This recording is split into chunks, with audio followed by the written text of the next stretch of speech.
It's going out there. It's Tuesday, March 8th. I'm Frank Curzio. It's the Wall Street Unplugged podcast where I break down headlines and tell you what's really moving these markets. I don't know if I can tell you what's really moving these markets. I think everybody knows. But holy cow. And pretty crazy times yesterday. It's funny. My buddy from Santiago Capital sent out a tweet asking, can someone find me a financial crisis in the last 45 years where the dollar index didn't rise but rather fell? I can't find one, but I'm open to being shown otherwise. Thank you. And I responded like this. It's going to be the basis for this podcast. It's very important. I'm going to show you how to make money. I'm going to show you what is exactly going on and why you really need to pay attention. Because I responded and I told him, I said, I wouldn't define this as a financial crisis. This isn't 2008. This isn't like, holy cow, the banks are uncapitalized. The whole system's good. It's not a financial crisis. If you look at employment is solid. Balance sheets are flush with cash. Just look at the amount of buybacks coming in this quarter, last quarter. Record buybacks last 2 quarters. I think it was $500 billion in total bought back. Banks have never been stronger in terms of capital. Household wealth is still near record highs. So we're not in a financial crisis. I mean, this is a different type of crisis. And it's one that no one's ever seen before, which is why everyone is getting it wrong. Because what do? We look at the past to see what happened to try to dictate what's going to happen in the future. But this never happened. This never happened in history. I mean, lockdowns due to COVID. The Fed injected trillions in liquidity when that happened, which was okay. But then asset prices hit record highs over a year ago. And what did the Fed do? Still pedal to the metal. I'm going to go crazy. We're going to spend money like crazy. I don't think we'll see inflation. Our target's for 2%. If it goes above 2%, we're going to raise rates. We're at 7%. But now we're in a market where it's the first time, I want to say for the first time ever, with the VIX above 30 and the major indices below the 200-day moving average, that the Fed is actually going to tighten. That's never happened. Should be doing the opposite now, but they can't. And we never had inflation. We haven't had inflation since the early 80s. So, nobody really knows how to deal with it. Oh, the Fed's got to be there. They don't have to raise rates as much. No, it's okay. There's a lot of... This problem doesn't go away by itself. This is where the Fed is handcuffed. Where the only thing that they could do, and we pointed this out 12 months ago, 9 months ago, 6 months ago, that inflation's not going to be transitory. The Fed flipped over in November, saying, okay, it's not going to be transitory. Not only is it not going to be transitory, it's going to be here for a while. But this is a different type of crisis. So expect the unexpected, and that's what we're seeing all over the place. Very confusing. Why are companies in technology reporting great numbers and still down tremendously? Nike's numbers weren't that bad, down 30% plus from its highs. Starbucks down 30% from its highs. You can go to the list of great companies that are getting annihilated, and you're looking at it going, wow, these guys reported good earnings, and they're trading now at a market multiple, but they've been trading there for like the last 3 weeks, and they're still down another 10, 15%. That's what happens when you have all this liquidity in the market, and it's coming out at the same time. But yesterday, you're not going to see many uglier days than that. And you have zero bids for technology, semis, biotech. Maybe the safe havens like Microsoft are starting to get hit. And now we have oil surging. We're seeing what? Airlines and cruise companies not prepared. Who's prepared for 130 oil? They were prepared and doing great at 70, 80, and expecting 90. That's fine. That's a healthy economy. That's normal. We've been lucky that oil prices have been so low for so long. But before that, we went, 5, 6, 7 years of over $90 a barrel. And yes, we went as high as 140 sometimes. But, that's pretty much on average where we should be. But 125, 130, now you're seeing airlines, cruise companies, travel agency stocks, hotels start pulling back as well. I mean, $125 a barrel. I thought 100 would hold. You heard me say that last week or the week before.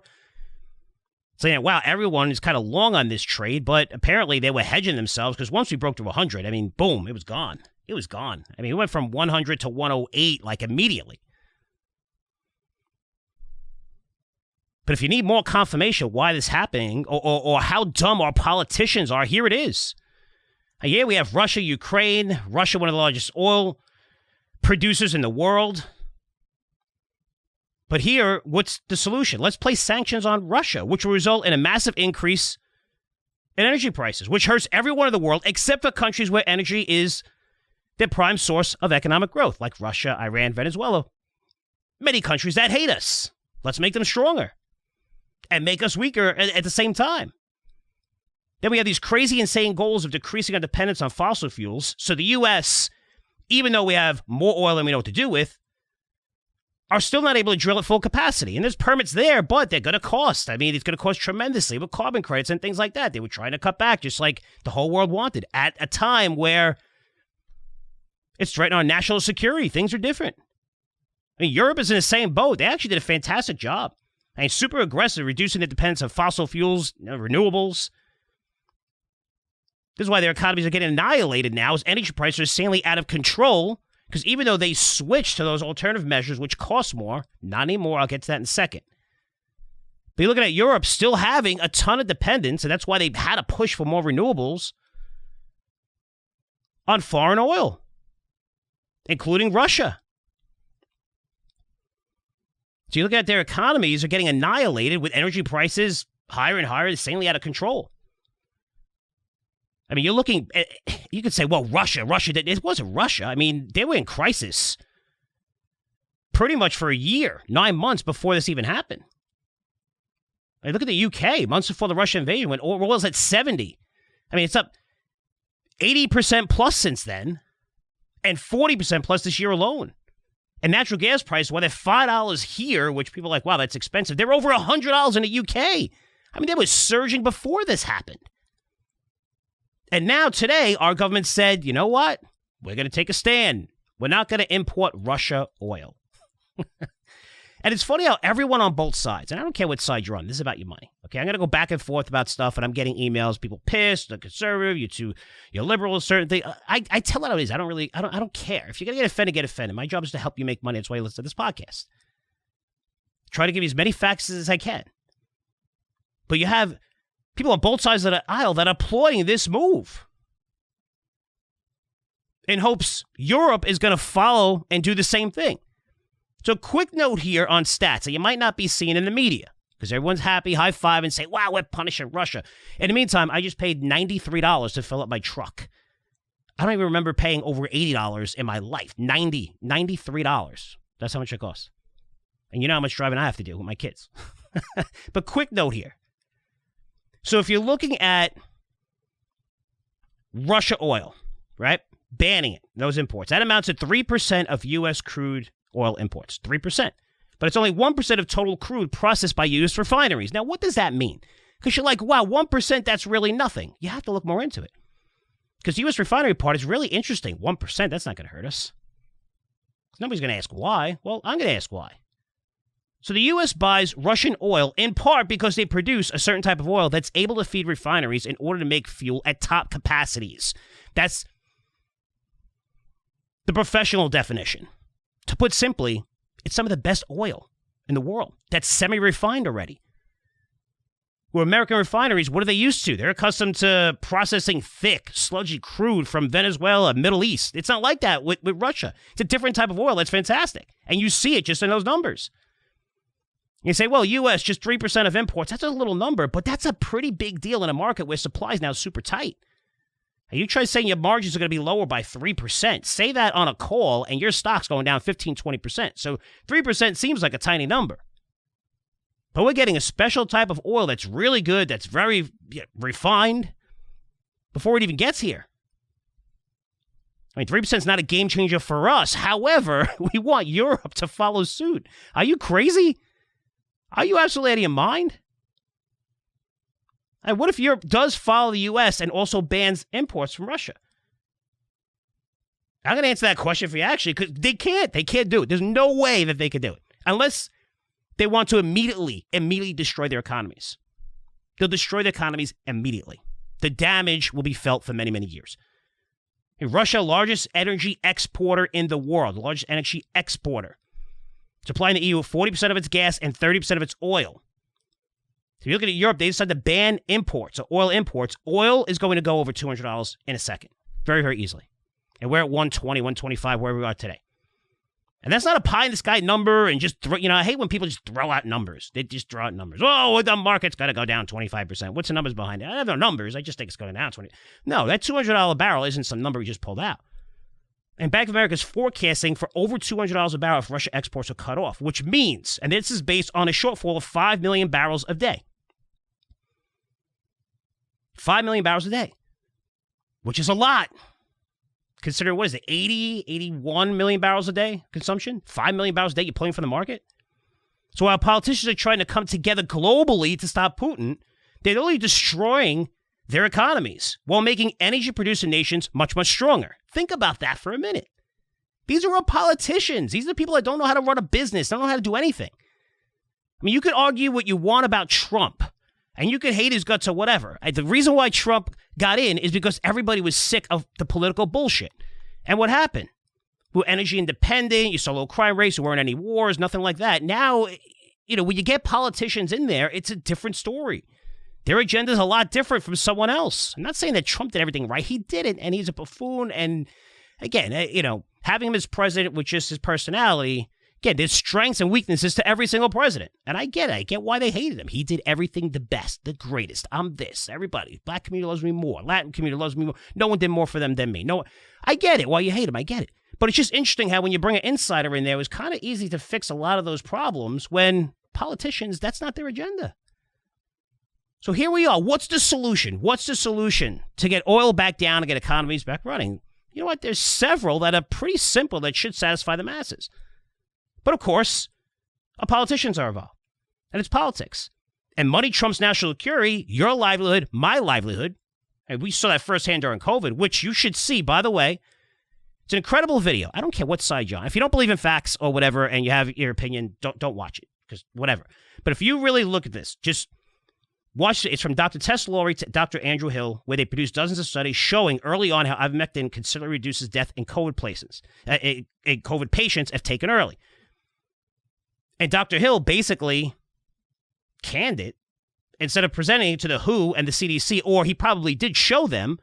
And then that's when the massive campaigns came out to show that this super cheap alternative medicine that anyone could buy should be banned. Anyone suggested it works should get thrown off social media, even though it has very few risks, almost hardly any risks. And if you're a doctor and mention that you should take this, you're probably going to lose your license. That's what fueled the massive push behind vaccines and getting the emergency approval, which, what does that mean, emergency approval? It means that you're allowed to prove it without even worrying about the risks involved or even publishing the risks involved. And look at the massive amount of money generated across the board for all of these companies. It's very, very powerful. Why did you suppress something that's cheap that everybody could buy? It's powerful.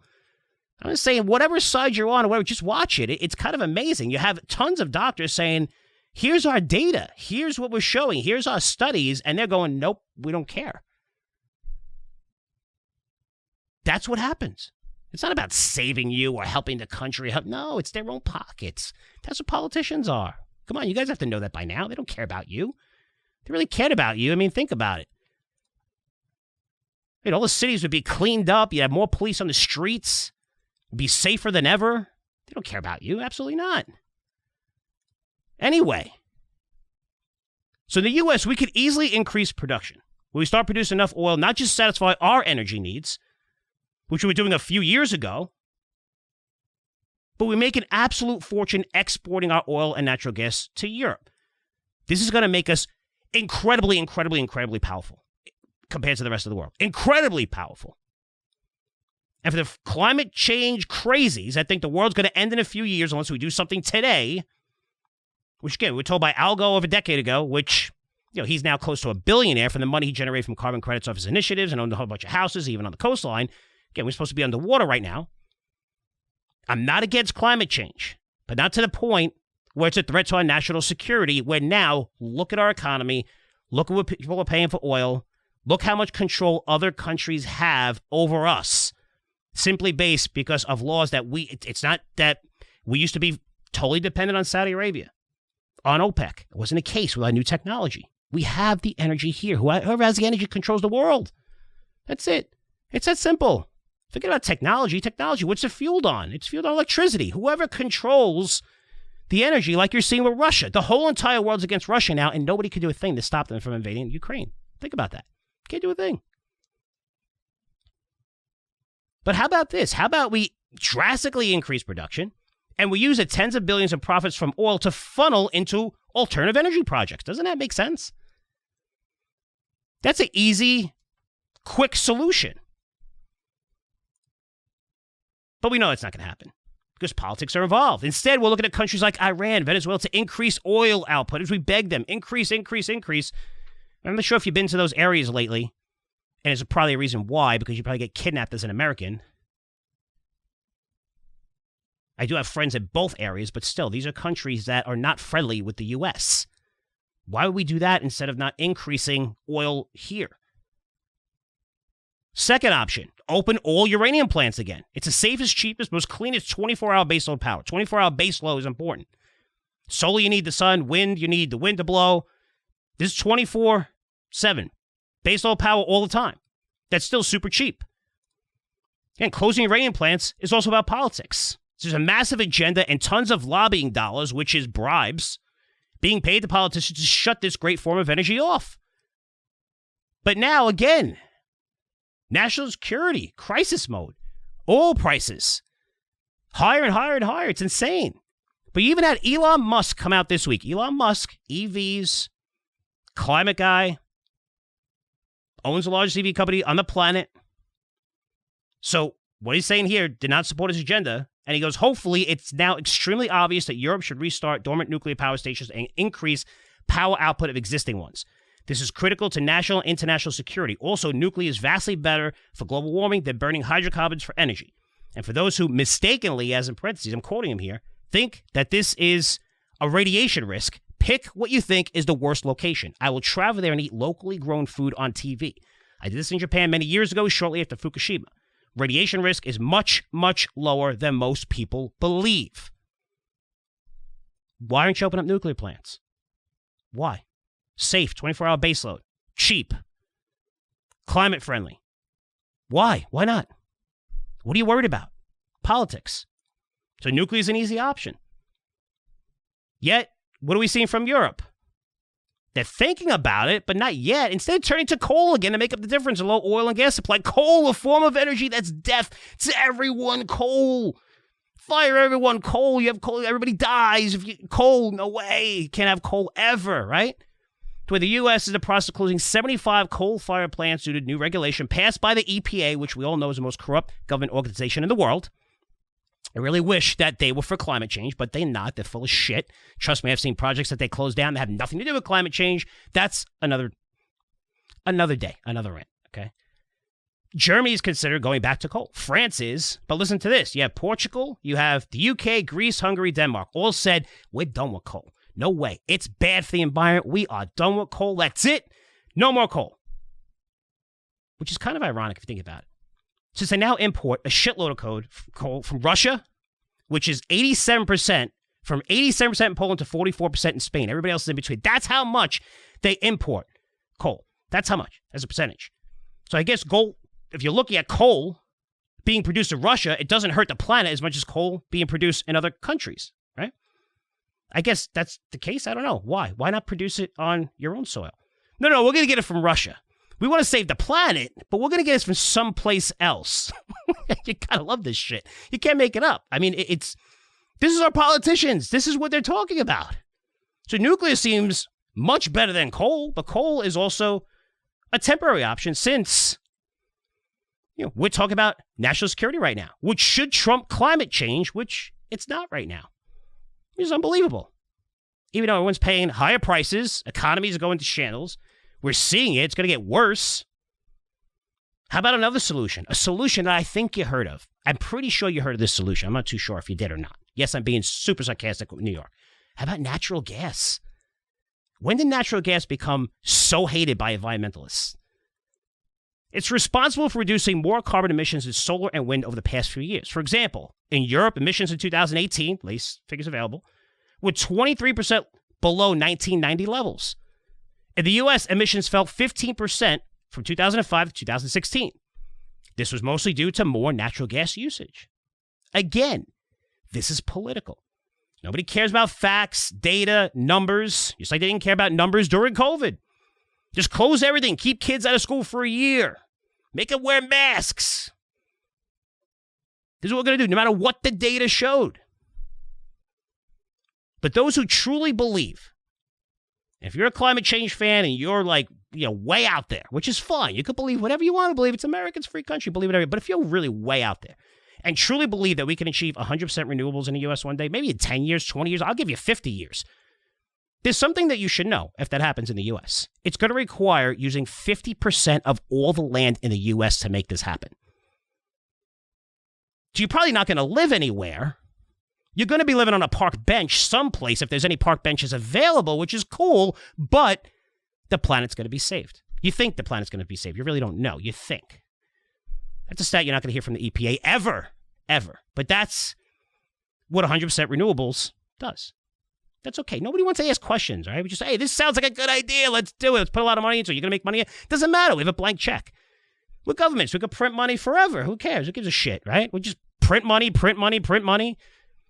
I don't know if we'll ever make money on it. Who cares? I don't care if you make. I don't care if you make money on it. It's not going to hurt me. I'm a politician. It's not going to hurt me at all. Just whatever you want to do. Here's the money for it.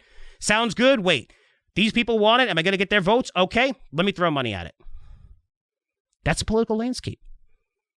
But turning on nuclear, opening the pipelines, producing more oil and gas in the U.S. to where a portion of those profits will fund alternative energy projects, which, by the way, right now, pay attention, guys, because the cost to build renewables in Europe is now much, much lower than the current power prices that we're seeing. Now, the power prices are really out of control in Europe. We're seeing, I just mentioned natural gas in the UK, $100, $5 here, natural gas. So it costs 40 euros per megawatt on average to build a new solar wind in Europe versus current European power prices that are closer to 150 euros to 200 euros. And that's megawatt, depending on the country. Think about that. 4 to 5 times more expensive. If you're looking at power prices right now, that opens up the floodgate for alternative energy. There's a solution right there where everyone wins, at least over the long term. We're producing more oil for now, funneling that money into alternative energy, which for the first time in decades, and maybe it's been that way for a few months now, is economical. It was never economical. Now it's economical. So pay attention. Start looking at solar, wind. Some of these names have gotten crushed for some reason. They've gotten crushed with this whole Russia thing, but now they're starting to come back over the last couple of days, if you notice. But massive money is flowing into these areas already based on politics alone, 100% renewables. Again, we got to go over the top. We can't say 30, 40% renewables. It's got to be 100% renewables. No more fossil fuels ever, which is hilarious, right? Which is fine. But you're seeing all corporations, everybody push this way. And now after the Russia crisis, and where energy prices are and where they see they could be, not only is it very economical to produce wind, solar, hydro, which hydro is also bad to environments. Hydro. I saw hydro plants, but they're bad for environments because they can cause flooding. I don't mean to be sarcastic or an asshole laughing, but I've been to a massive hydro plant, and it's unbelievable, right? And that's 24-hour baseload because once you turn the water on, the water's going to come on, right? And it flows through waterfalls, and you're seeing it's unbelievable. So a massive plant in Vancouver. I went to go visit it with Marin. It was incredible. But for some reason, hydro's on that list of, don't ask any questions why, but we don't like hydro. Could cause flooding. So we're not even talking about hydro, but you're looking at wind, solar projects. I mean, extremely economical. Does reduce the dependence of fossil fuels. And it's going to reduce the dependence from countries that are not so friendly. So you can see the problem lies with the people making the decisions right now. They can do whatever's in their best interest to line their pockets. Not your best interest, my best interest, definitely not the country's best interest. No way. We've seen that over the past few years. No way. No way. You try going out 10 o'clock at night in New York City or some of these major cities, good luck. I give you 50-50 whether you get a beaten or get robbed. Hopefully that's all that happens to you. But turning on oil, natural gas, pipelines until this Russia thing blows over is logical. It makes sense from every angle. It's great for every American who's now paying an absolute fortune to fuel their cars and homes. Why aren't we doing this? I don't know. I have no idea. Why not? Let's go to Iran. Let's go to Venezuela. See if they'll turn on their oil. What? Are you kidding me? Are you out of your mind? How is that? Is that really true? I mean, I'm looking to see if that's fake news. Maybe it is. Tell me if it's fake news. But I've seen it on every station so far. I've seen it on CNN, which I watch sometimes. I see it on Fox sometimes. I mean, that's what's being reported right now. Is that true?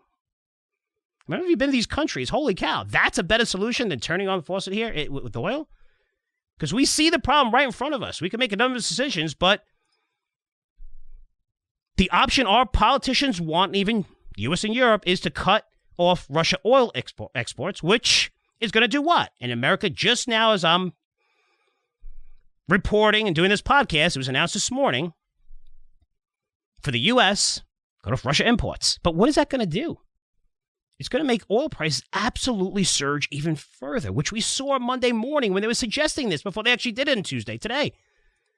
It's going to make Russia even stronger as China is going to buy all the energy Russia will send them now. But that's a fucking solution.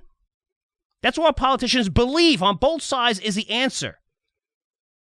That's the answer they believe will help stop this thing. And I don't know if they believe that's going to curb oil prices. I don't know if they know what's going on or if they have to pay. I know they get driven around every place and get cars and picked up and, complain about climate change or driving their private jets and getting flown everywhere. I get it. I don't know. But it's a plan that's going to drastically increase the price of oil. Now, let's look at the bigger picture here for investment purposes, because this is what we care about ourselves. That's what we need to care about. Can't care about what the politicians are going to do because we know they don't really care about us. So if you look at it from investment purposes, commodities in general, I mean, it's not just oil that's surging, which I know some of you may feel like you missed a boat. It keeps going higher and higher. You don't want to buy these companies up 200-300%. Now they keep going higher and higher. I get it. But that's just something that's very alarming. Very alarming with you. And I'm an optimist most of the time. This is pretty negative. So if you're looking at commodity inventories, they're at their lowest levels since 1990. So over 30 years. Commodities as a whole, the lowest levels. Now, what does that mean? It means we don't have enough commodities to meet demand. And guys, this is not going to change overnight. How did this happen? Several reasons. Well, you have COVID, which demand fell off a cliff. So every commodity producer stopped producing immediately, cut costs. That was 2020. Now our government injected tens of trillions into the market, increasing demand. This came at a time when demand was starting to surge by itself in 2021, early 2021. Now it's surging much, much more. Now we have massive demand and little supply in chips, uranium, oil, gas. But let's go back to pre-COVID. And let's look at gold, silver, copper, where miners were going through a massive bear market from end of 2011, 2012 to today. Outside of 2016, 17, gold, silver stocks fared pretty well for like a good 9, 12-month period, but mostly it's been a horrible, horrible market. Now, what happens during horrible markets? And you can say the same with fertilizer, same with nickel, which is used to make batteries, EVs, which saw its price go from $20,000 to over $100,000 in a few days due to massive short covering. Something, I mean, I can't explain it in terms of the odds of that happening, the probability of that happening. It's kind of like our stock market going up like 2x immediately. Like it's just off the charts, like rare, could never happen. And that's definitely not factored into EV stocks like Ford, GM, Tesla, every major car manufacturer, right? Every one of them producing EVs. And it's not that I would short all these names or short Tesla, since they're going to own the EV market for at least another 18 months. Right? These guys are not going to be able to produce EVs at the pace they're forecasting, not even close over the next couple of years. They just don't have the supply. That's why Ford keeps raising the amount of money it's going to spend.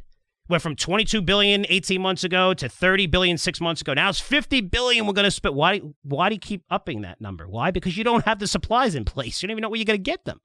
But we're going to produce 2 million EVs in 2026. I think they produce over 2 million cars, all cars, for like a 3-year stretch, 4-year stretch in the last like 10 years. It's crazy. But getting back to gold, silver, copper, where weak markets for the past decade resulted in little drilling for new projects. Now, when you look at oil and natural gas, you can get up and running pretty quickly. Again, that's if you cap wells and want to start producing again. If you're looking to drill from scratch, I mean, it's not that difficult to get the permits in place, especially if there are areas that already are giving tons of permits, and it's probably going to be a little more relaxed now with oil prices higher, and we're looking at solutions. But then getting rigs there, fracking, again, I've been to every major shale area. I've hopped on rigs. It takes a few months from scratch, a few months. We could increase production pretty quickly once we get the okay to drill. Gold, silver, copper, that's different. It takes 10 years or longer to build a mine. I mean, you talk about infrastructure, permitting, which is hard to get. You better know everyone in that area, every politician. Distribution. I mean, it's massive. It's crazy. It's a crazy expensive process, which now makes a lot of sense to go balls to the wall with copper at $5. Holy cow. Gold over $2,000. Silver taking off. But these are the next commodities to surge, which we're starting to see right now. Fertilizer, copper, gold, silver, wheat, corn. Coming on a nickel trade not long ago, which is hard to invest in. But if you missed a boat on oil, no worries. Because these are areas that are set to explode with inventory so depleted. And look at aluminum. We have Alcoa in our Curzio Research Advisory portfolio, and we're doing amazing on this name. I just read a note from Trafigura Group, all right? So hopefully I pronounced that right, but they're a giant metals trading firm, right? Trafigura, I think it's called. So they recently said, again, I get a lot of these notes and stuff like that, and some of the stuff you have to pay for. But they said the deficit, and this talking about aluminum, is now moving at such a speed that it's unsolvable. The world will run out of stockpiles by early 2024, as Bloomberg reported. Aluminum prices have more than doubled since the first 2020 COVID shutdowns and now sits near a 13-year high. Guys, as you can see, it's not just an oil problem. Inventories, commodities are at 30-year lows. It takes time to replenish those. What does this mean? Owning these commodities or gaining exposure to them is going to help you offset this massive inflation risk. And this inflation risk, and it gives me no pleasure in saying this, it's going to be around for a long time. A very long time. It's going to take at least 6 months minimum to years to increase inventories to meet massive demand for commodities, which we're still seeing. Even through housing, as the market takes off, rates are going a little bit higher, but not much higher. That's why this is something you can't explain. This is a market that it's confusing so many people. When you look at the past, what happened is, forget about it. I say it a lot, throw out every investment book you ever read. Because what's going on right now, there's no playbook. There's nothing. There's not like some play and, hey, you know what, this team stopped the Chiefs like 5 games ago. Let's look at what they did to stop all those fast guys. There's no playbook. The Fed doesn't even know what's going on. They're supposed to be the smartest in the room, and they are so far behind. Holy shit, are they far behind? If you think inflation is going to start moderating in the months ahead, good luck. It's going to take much, much, much longer, which means the Fed better start raising by more than 25 basis points it's meeting this month. Since you're light years behind the curve, just get it over with. 50 basis point hike in March. The next meeting, another 50 basis point hike. And if you do that,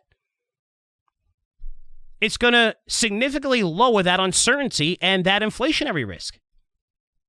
But that's definitely not going to happen. I mean, it's not priced into Fed futures, which suggests zero chance of a 50 basis point hike in March. Zero.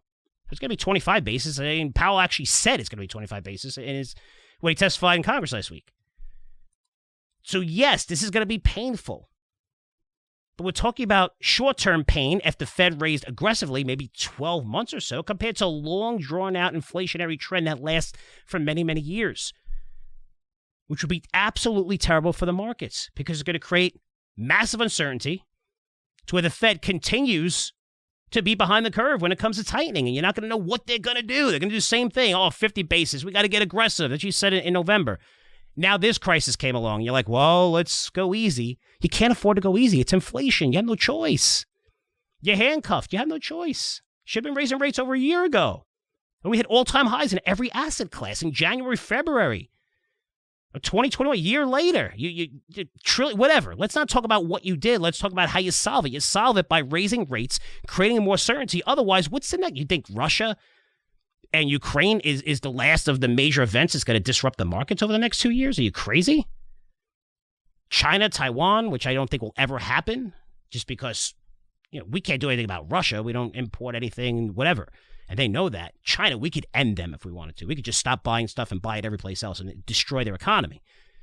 And that will be massive. It will crush us as well because we need rare earth minerals and stuff like that. But there's, those tariffs really, really, we could crush them compared to Russia, which we really can't do anything to. We say we're going to do stuff, but they're like, we don't care. We know the playbook. You did the same thing with sanctions. Last time we took over Georgia, last time we took over Crimea, we saw our currency absolutely crash. We know exactly what's going to happen when we do this. And what do? We did exactly what Russia expected us to do with sanctions. Crazy. So not the best outlook here, but there's ways to absolutely make a fortune in this market by having exposure to commodities. And personally, I do. I have uranium investments, gold investments, but I've had this exposure for a long time where they underperform the overall market for a while. Now, thank God I have these things in my portfolio. And they're in a lot of portfolios at Curzio Research. So do says every right. I mean, Dollar Stock Club has a ton of uranium stocks in it, and gold stocks. We have gold stocks in both portfolios. Fertilizer stocks, aluminum stocks. Because let me tell you something. If I didn't have that, the rest of the portfolio and everyone has exposure to technology is getting absolutely annihilated. Some of this stuff I'm still holding on to. I mean, everyone is. You look at Nike, Starbucks. You look at Netflix. I mean, a lot of these names, a lot of great names are down tremendously here. So you've diversified. You have to have exposure to commodities. Because you have a 100% long-only portfolio, and it's equity portfolio, and you have no exposure to gold, Bitcoin, commodities, it's very, very dangerous, as you're seeing. Even airlines, cruises, banks, I thought they were all fantastic bets, and some of those are found in our portfolios as well. I mean, they should be doing very, very well in the environment pre-oil prices surging, so pre-Russia. But now they're trading near lows again because of the massive increase in oil prices, which is definitely going to hurt travel. I mean, 70, 80, 90, these stocks roar higher. 110, 120, 130 or higher? No, that's a difference. That's a difference maker. That's the difference of people not traveling or going away and saying, forget it, I can't afford these flights.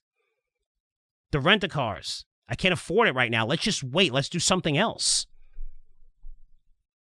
So I'm going to leave you one last note here since I'm running a little late and I like to keep these at 30 minutes. And this is from the head of commodities at Goldman Sachs. He says, so when we think about this space and going forward, we talk about commodities. Let's say there are $250 trillion of assets under management in the world right now. If only 1% of it goes into commodities, that's $2.5 trillion. And he says, do you know what the amount of investment in commodities is right now? It's somewhere around $225 billion. So 1% would equal $2.5 trillion. Right now, it's $225 billion. This is just minuscule relative to the potential.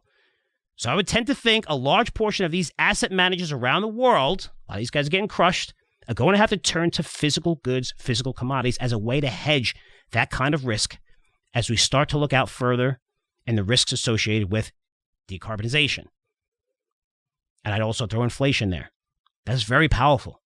Just 1%. So that's why you're seeing gold start to rise. You're seeing gold stocks start doing well. You look at silver, you look at fertilizer, and different companies. Mosaic we have in the portfolio, it's doing very well. Alcoa, you're looking at commodities in general. To think that, hey, this is just a quick trend that's going to reverse. Guys, I showed you inventories at 30-year lows. You can't increase inventories overnight. You can't do it. It takes months and even many, many years if you're looking at the metals. I don't know what the Fed's going to do. The Fed doesn't know what's going to do. I know what they need to do. They need to raise rates. It's going to hurt the market. It's going to push us into recession, but we're looking at 12 months of uncertainty compared to many, many years. That's the path we're taking right now, and our politicians forget it. Holy shit. I mean, I wouldn't be surprised if oil goes over 200. If they get Europe, if they do not produce, if we're not allowed to produce more oil here and we get Europe to basically ban those imports, I mean, they're dead. I mean, Europe's dead in the water. I mean, prices easily go past $200 a barrel. Hopefully, that's not the case. We find a solution, but that's not the answer. I don't know what is the answer, but I know that the current answer, the current solution is hurting everyone else except for Russia, except for Iran, except for Venezuela, and the countries that hate us the most. That's very, very dangerous. So guys, owning coal, uranium, gold, silver, these commodities, they haven't surged yet. And coal prices have, but still, most people are avoiding coal stocks like the plague. They hate them, and that's fine. Gives you an opportunity to buy some of these things. But if you're looking at coal stocks, they're producing more cash flow than entire market caps. Think about that for a minute. I don't know if you're a technical analyst, if fundamentals, that never happens. You'll never see that, right? Now is as of 3-4 months ago. Now the stocks are starting to move higher. But coal names, man, very attractive. People are turning on coal. Aluminum is still a buy. Lithium companies, not many out there. Fertilizer names. So those of you who missed the boat in oil, there's tons of areas I'd focus on. You can find these names throughout our portfolios. But not only is this going to help you reduce inflation risk, which is going to be around for a very, very long time, guys. Very, very long time. I just explained that and show you statistics. It's going to help hedge your portfolio that's probably getting wrecked right now if you have tons of exposure to technology, growth, biotech, which continues to get nailed. So hope this helps. Quick note here, Thursday's podcast could be a great one. My interviews with Amir Adnani, who's a founder, CEO of UEC, one of the smartest people in the uranium industry, spent his entire life in uranium. I went to go see his Hobson plant in Texas. This is about 7-8 years ago. Very familiar with uranium and the industry. He's going to break down what's going on right now. A lot of stuff, including what he's hearing from the heads of states about reopening nuclear plants across Europe. Is that going to happen? Is it not going to happen? He's a person that will have the inside scoop on this, so definitely listen to Thursday's podcast. Guys, that's it for me. Questions, comments, feel free to email me, frank@curzioresearch.com. That's frank@curzioresearch.com. Can't wait to get the emails for this podcast. Have a great day. I'll see you guys tomorrow. Take care.